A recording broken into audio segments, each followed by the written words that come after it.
Saint Matilda was daughter of Theodoric, a powerful Saxon count.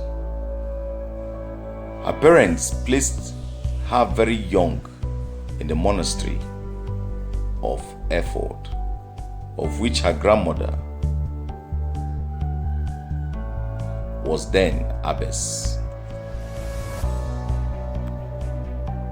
She returned in that house an accomplished model of all virtues till her parents married her to Henry, son of Otto, Duke of Saxony, in 913, who was afterwards chosen king of Germany. He was pious and victorious prince, and very tender of his subjects.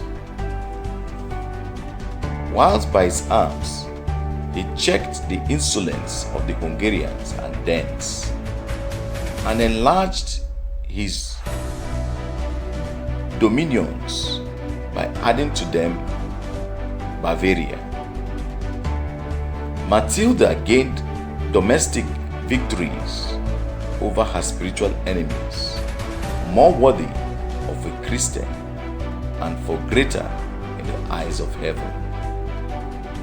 She nourished the precious seeds of devotion and humility in her heart by assiduous prayers and meditation. It was her delight to visit, comfort, and exhort the sick and the afflicted, to serve and instruct the poor, and to afford her charitable succor to prisoners. Her husband, edified by her example, concurred with her in every pious undertaking which she projected.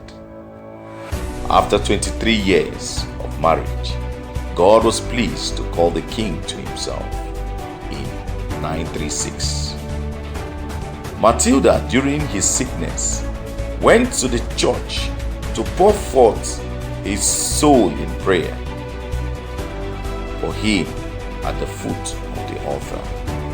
As soon as she understood by the tears and the cries of the people that he had expired, she called for a priest that was fasting to offer the holy sacrifice for his soul. She had 3 sons: Otto, afterwards Emperor, Henry, Duke of Bavaria, and St. Brun, Archbishop of Cologne. Otto was crowned king of Germany in 937 and emperor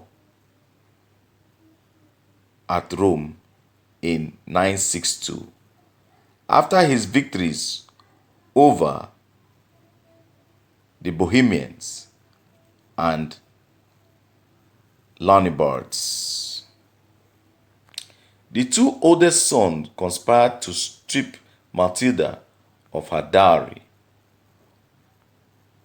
on the unjust pretense that she had squandered the revenues of the state on the poor. She then became more liberal in her alms than ever and found many churches with 5 monasteries. In her last sickness, she made her confession to her grandson, William, the Archbishop of Metz, who yet died 12 days before her on his road home. She again made a public confession before the priests and monks of the place, received a second time the last sacrament, and lying on a sackcloth with ashes on her head, died on the 14th of March in 968. Saint Matilda, pray for us.